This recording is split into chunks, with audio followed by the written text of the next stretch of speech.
ಗ್ಯಾರಂಟಿಗಳ ಘೋಷಣೆ ಮಾಡೋಕ್ ಮುಂಚೆ ಬಜೆಟ್ ಬಗ್ಗೆ ಗಮನ ಇರ್ಲಿಲ್ವಾ? ಗ್ಯಾರಂಟಿಗಳನ್ನ ಅನುಷ್ಠಾನ ಮಾಡ್ಲಿಕ್ಕೆ ಹೊರಟ ಸಂದರ್ಭದಲ್ಲಿ ಸಾಲ ಬಿಟ್ಟು ಹೋಗಿದ್ದಾರೆ ಅನ್ನೋದು ಗೊತ್ತಿರ್ಲಿಲ್ವಾ?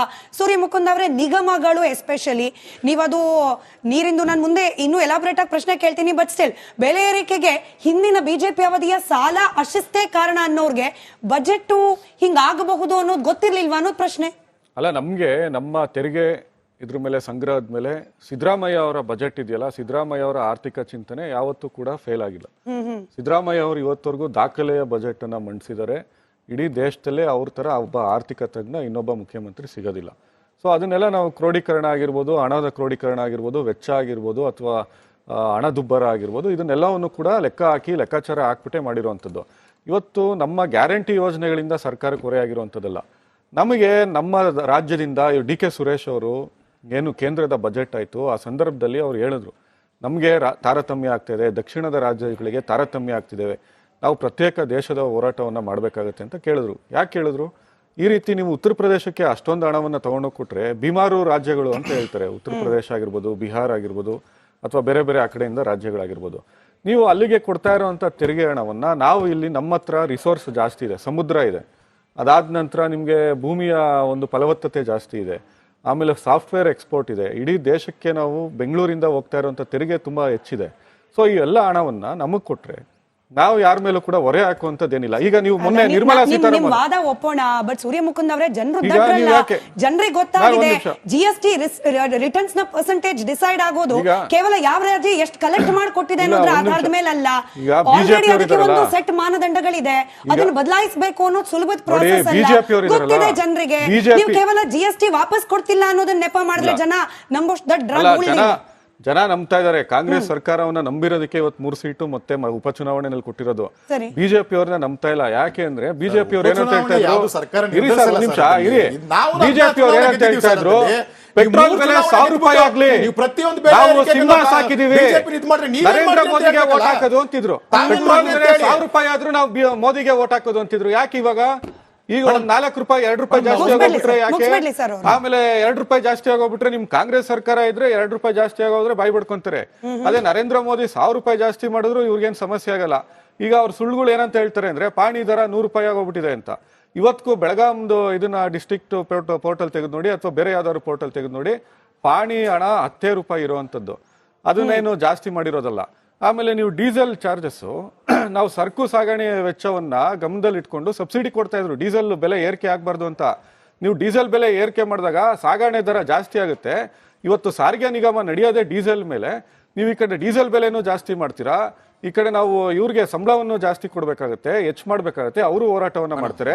ನೀವು ಸಬ್ಸಿಡಿಯನ್ನ ಯಾಕೆ ಕೊಡ್ತಾ ಇಲ್ಲ ಡೀಸೆಲ್ ಮೇಲೆ? ಡೀಸೆಲ್ ಬೆಲೆ ಇಳಿಕೆ ಮಾಡ್ಬೇಕಲ್ಲ. ನಿರ್ಮಲಾ ಸೀತಾರಾಮನ್ ಅವ್ರು ಬರ್ತಾರೆ, ಮೊನ್ನೆ GST ಮಂಡಳಿ ಸಭೆ ಆಗುತ್ತೆ, ಪಾಪ್ಕಾರ್ನ್ ಬಗ್ಗೆ ಇಡ್ತಾರೆ. ಪಾಪ್ಕಾರ್ನ್ ಇಟ್ಕೊಂಡು ನೀವು ಸಾಲ್ಟೆಡ್ ಪಾಪ್ಕಾರ್ನ್ ಆದ್ರೆ ಬೇರೆ, ಶುಗರ್ ಆಡೆಡ್ ಆಗೋಗ್ಬಿಟ್ರೆ ಬೇರೆ ತರ ಅಂತ ಇವತ್ತೆಲ್ಲ ಅಣಕ ಮಾಡ್ತಾ ಇದಾರೆ. ಒಬ್ಬ ಫೈನಾನ್ಸ್ ಮಿನಿಸ್ಟರ್ಗೆ, ಈ ದೇಶದ ಫೈನಾನ್ಸ್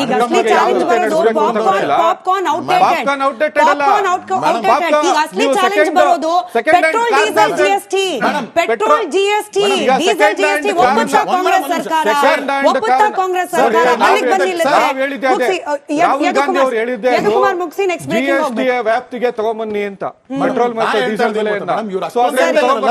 ಸರಿ, ರೋಡ್ ಟ್ಯಾಕ್ಸ್ ಇಡೀ ದೇಶದಲ್ಲಿ ಕರ್ನಾಟಕದ 23% ಹೈಯೆಸ್ಟ್.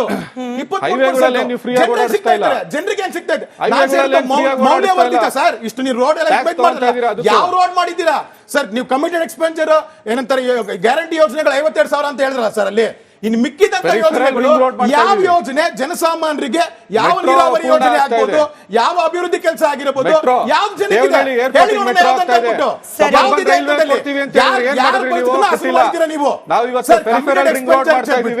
ಅಭಿವೃದ್ಧಿ ಕೆಲಸದಲ್ಲಿ ಎಷ್ಟು ಖರ್ಚು ಮಾಡಿದ್ದೀರಾ ಹೇಳ್ಬೇಕಲ್ಲ ನಿಮ್ಮ ಆರ್ಥಿಕ ಶಿಸ್ತು. ನಮ್ಮ ಯೂಟ್ಯೂಬ್ ಚಾನೆಲ್ ಅಲ್ಲಿ ಲೈವ್ ನೋಡ್ತಿರೋ ಒಬ್ಬ ವೀಕ್ಷಕರು ಹಾಕಿರುವ ಕಾಮೆಂಟ್ ಅನ್ಎಡಿಟೆಡ್ ಅನ್ಸೆನ್ಸರ್ಡ್ ಆಗಿ ಸೂರ್ಯ ಮುಕುಂದ್ ಅವರೇ ನಿಮ್ ಮುಂದಿಡ್ತೀನಿ. ಚುನಾವಣೆಗೆ ಮುನ್ನ ಎಲ್ಲ ಉಚಿತ ಉಚಿತ ಉಚಿತ ಅಂದ್ಮೇಲೆ ಈಗ ಯಾಕೆ ಎಲ್ಲದರ ದರ ಏರಿಕೆ ಇಷ್ಟಕ್ಕೆ ಬಂದಿಲ್ಲತ್ತೆ? ಇಷ್ಟೇ ಸಿಂಪಲ್ ಆಗಿ ಬಂದಿಲ್ಲತ್ತೆ ಜನಸಾಮಾನ್ಯರ ಪ್ರಶ್ನೆ. ಎರಡನೇ ಬ್ರೇಕಿಂಗ್ ಕೇವಲ ಸಾರಿಗೆ ಇಲಾಖೆಗೆ ಸಂಬಂಧಪಟ್ಟಂತೆ ದರ ಏರಿಕೆ ಮಾತ್ರ ಅಲ್ಲ, ಬಿಜೆಪಿ ಮತ್ತೊಂದಷ್ಟು ಅಂಶಗಳನ್ನ ಮುಂದಿಟ್ಕೊಂಡು ಕಾಂಗ್ರೆಸ್ ವಿರುದ್ಧ ಸಮರ ಸಾರ್ತಾ ಇದೆ, ಎಸ್ಪೆಷಲಿ ಪೋಸ್ಟರ್ಗಳ ಮೂಲಕ. ಬೆಲೆ ಏರಿಕೆ ಗಗನಕ್ಕೆ, ಅಭಿವೃದ್ಧಿ ಪಾತಾಳಕ್ಕೆ, ಬಿಜೆಪಿ ಲೈನ್ ಸರ್ ಇದು ನಮ್ದಲ್ಲ. ವಿರೋಧ ಪಕ್ಷದ ಲೈನ್, ನೀರು, ಹಾಲು, ಕರೆಂಟ್, ಎಣ್ಣೆ, ಬಸ್ಸು ಎಲ್ಲದರ ಬೆಲೆ ಕೂಡ ಏರಿಸಿ ಗ್ಯಾರಂಟಿ ಹೊಂದಾಣಿಕೆ ಮಾಡ್ಲಿಕ್ಕೆ ತ್ರಾಸ್ ಪಡ್ತಾ ಇದೆಯಾ ಕಾಂಗ್ರೆಸ್ ಸರ್ಕಾರ? ಆಗ್ತಿದ್ಯಾ ಸರ್ಕಾರದ ಬೊಕ್ಕಸ ಖಾಲಿ ಖಾಲಿ? ಇದಕ್ಕೆ ಸಂಬಂಧಪಟ್ಟಂತೆ ಸಾಲು ಸಾಲು ಟ್ವೀಟ್ಗಳನ್ನ ಮಾಡಿ ಪ್ರಶ್ನೆ ಕೇಳಿದೆ ವಿರೋಧ ಪಕ್ಷ ಬಿಜೆಪಿ. ಆ ಪೈಕಿ ನೀರಿನ ದರ ಪರಿಷ್ಕರಣೆ ಬಗ್ಗೆ ಕಳೆದ ಅನೇಕ ದಿನಗಳಿಂದ ಇನ್ಫ್ಯಾಕ್ಟ್ DCM DK ಶಿವಕುಮಾರ್ ಅವರು ಕೂಡ ಚರ್ಚೆ ಮಾಡ್ತಾ ಇದ್ರು. ಹೀಗಾಗಿ ಮೊದಲದಾಗಿ ಅಲ್ಲಿಂದ ಪ್ರಾರಂಭ ಮಾಡೋಣ ಅಂತ ಹೇಳಿ ಸಾಲು 4-5 ಟ್ವೀಟ್ಗಳಿಗೆ ಅಥವಾ 4-5 ಪ್ರಶ್ನೆಗಳಿಗೆ ವಿಸ್ತೃತ ಆಗುತ್ತೆ. ನೀವು ಗಮನಿಸ್ತಾ ಇದ್ದೀರಿ, ಬಿಜೆಪಿಯ ಟ್ವೀಟು ಹಾಲಾಯ್ತು, ತರಕಾರಿ ಆಯ್ತು, ದಿನಸಿ ಆಯ್ತು, ಮುದ್ರಾಂಕ ಇತ್ಯಾದಿ ಆಯ್ತು. ಈಗ ಕಾಂಗ್ರೆಸ್ ಉಸಾಬರಿಯಿಂದ ನೀರಿನ ದರ ಪರಿಷ್ಕರಣೆ ತಿಂಗಳಾಂತ್ಯಕ್ಕೆ ಸಭೆ ಅಂತ ಹೇಳಿ ಹೇಳಿಕೆ ಕೊಟ್ಟಿರೋದು. ಪೇಪರ್ 1ರ ಕಟಿಂಗ್ ನ ಹಾಕೊಂಡು ನೀರು ಸಹ ದುಬಾರಿ ಆಗುತ್ತೆ ಇನ್ಮೇಲೆ. ಸೂರ್ಯ ಮುಕುಂದ್ ಅವರೇ, ನೀರು ಬಿಲ್ ಕೂಡ ಅತಿ ಶೀಘ್ರದಲ್ಲಿ ಬೆಂಗಳೂರು ವ್ಯಾಪ್ತಿಯಲ್ಲಿ ಹೆಚ್ಚಾಗುತ್ತೆ. DCM ಅವರೇ ಹೇಳ್ಬಿಟ್ಟಿದ್ದಾರೆ ಅನಿವಾರ್ಯ ಅಂತ ಹೇಳಿ. ಈಗ ನೋಡಿ, DCM ಅವರು ಯಾವುದನ್ನು ಕೂಡ ಅವೈಜ್ಞಾನಿಕವಾಗಿ ನಾವು ಯಾವ ದರವನ್ನು ಏರಿಕೆ ಮಾಡ್ತಾ ಇಲ್ಲ, ಜನಸಾಮಾನ್ಯರಿಗೆ ಹೊರೆಯಾಗುವಂತ ಕೆಲಸವನ್ನ ಕೂಡ ಮಾಡ್ತಾ ಇಲ್ಲ. ನಾವು ಅದೇ ಹೇಳ್ತಿರೋದು, ಬಿಜೆಪಿ ಅವರಿಗೆ ಯಾವ ನೈತಿಕತೆ ಇದೆ ಅಂತ. ಜನರಿಗೆ ಏನ್ ಕೊಟ್ಟಿದ್ದೀರಾ ನೀವು ಕೇಳೋದಕ್ಕೆ? ಜನರಿಗೆ ಯಾವ ಹೊಸ ಯೋಜನೆಗಳನ್ನ ಕೊಟ್ಟಿದ್ದೀರಾ? ನಿಮ್ ಸರ್ಕಾರ ಇದ್ದಾಗ ಏನ್ ಮಾಡಿದಿರಿ? ಎಷ್ಟು ಹಗರಣಗಳನ್ನ ಮಾಡಿದಿರಿ? 80 ಕೋಟಿ ರೂಪಾಯಿ ಭವ್ಯ ಅಭಿವೃದ್ಧಿ ನಿಗಮದ ಮಾಡಿದ್ರಿ, 50 ಕೋಟಿ ರೂಪಾಯಿ ದೇವರಾಜ ಅರಸು ಟ್ರಕ್ ಟರ್ಮಿನಲ್ ಮಾಡಿದ್ರಿ. ಇವೆಲ್ಲ ಮಾಡ್ತಾ ಇದೀರಲ್ಲ, ಮತ್ತೆ ಯಾಕೆ ನಿಮ್ಮ ವೀರಯ್ಯ ಅವರು ಯಾಕೆ ಅರೆಸ್ಟ್ ಆಗಿದ್ರು? ವೀರಯ್ಯ ಅವರು ಯಾಕೆ ಅರೆಸ್ಟ್ ಆಗಿದ್ರು? ಯಾಕೆ ಅರೆಸ್ಟ್ ಆಗಿದ್ರು? Devaraja Arasu truck terminal DSP ಯಾಕೆ ಅರೆಸ್ಟ್ ಆಗಿದ್ರು? ಅರೆಸ್ಟ್ ಆಗಿ ಜೈಲಿಗೆ ಹೋಗಿಲ್ವಾ? ಭವ್ಯ ಅಭಿವೃದ್ಧಿ ನಿಗಮದಲ್ಲಿ 80 ಕೋಟಿ ರೂಪಾಯಿ ಹಗರಣ ಮಾಡಿಲ್ವಾ? ಗುಡ್ಡಾಗಿ ಜನಕ್ಕೆ ಉತ್ತರ ಬೇಕು ಅನ್ನೋ ಕಾರಣಕ್ಕೆ ಇವತ್ತಿನ ಕಿರ್ಚಾಟಕ್ಕೆ ಹೆಚ್ಚಿಗೆ ಅವಕಾಶ ಇರಲ್ಲ. ಕಿರ್ಚಾಟಕ್ಕೆ ಹೆಚ್ಚಿಗೆ ಅವಕಾಶ ಇರೋದಿಲ್ಲ. ಉತ್ತರ ಕೇಳಿಸ್ಕೊಳ್ಳಿ, ಆಮೇಲೆ ಪ್ರಶ್ನೆ ಕೇಳಿ. ಹೇಳಿ ಸೂರ್ಯ ಮುಕುಂದ್ ಅವರು. ನೋಡಿ, ಇವತ್ತು ನೀರಿನ ಸಾಗಣೆ ದರ ಆಗಿರ್ಬೋದು ಅಥವಾ ಋಷಭಾವತಿ ಕಣಿವೆಯನ್ನ ಪುನರುಜ್ಜೀವನಗೊಳಿಸುವಂತ ಯೋಜನೆಗಳಾಗಿರ್ಬೋದು, ಕಳೆದ ಬೇಸಿಗೆನಲ್ಲಿ ನೀವು ಗಮನಿಸಿರ್ಬೋದು, ನೀರಿಗೆ ತುಂಬಾ ತತ್ತರಿಸಿದ್ರು. ಎಷ್ಟೋ ಕಡೆ ಟ್ಯಾಂಕರ್ಗಳಲ್ಲಿ ನೀರು ಸಿಗ್ತಾ ಇರಲಿಲ್ಲ, ಮುಂದಾಲೋಚನೆ ಇರಲಿಲ್ಲ, ಪೂರ್ವ ಯೋಜಿತವಾದಂತಹ ನಿರ್ಧಾರಗಳಿರಲಿಲ್ಲ, ಯಾವುದೇ ವೈಜ್ಞಾನಿಕವಾದಂಥ ಕಾಮಗಾರಿಗಳಾಗಿಲ್ಲ.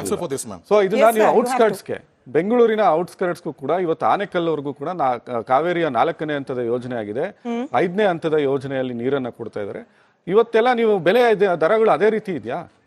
ಸೊ ಇವತ್ತು ನೀವು ಇದನ್ನ ಯಾವುದೇ ಪೈಪಿನ ದರ ಎಷ್ಟಾಗಿರ್ಬೋದು, ಕಬ್ಬಿಣದ ದರ ಎಷ್ಟಾಗಿರ್ಬೋದು, ಸಿಮೆಂಟಿನ ದರ ಎಷ್ಟಾಗಿರ್ಬೋದು, GST ಎಷ್ಟಾಗ್ತಿದ್ದೀರಾ? ಇವೆಲ್ಲ ಯಾಕೆ ಹೇಳ್ತಾ ಇಲ್ಲ ನೀವು?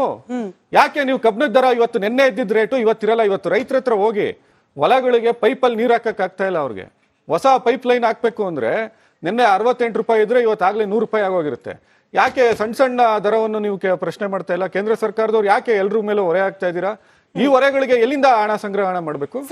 ಸೊ ನೀವು ಜನಸಾಮಾನ್ಯರು ನಿತ್ಯ ಬಳಸುವಂತ ವಸ್ತುನೇ ಸರ್ಕಾರ ಬಳಸುವಂತದ್ದು.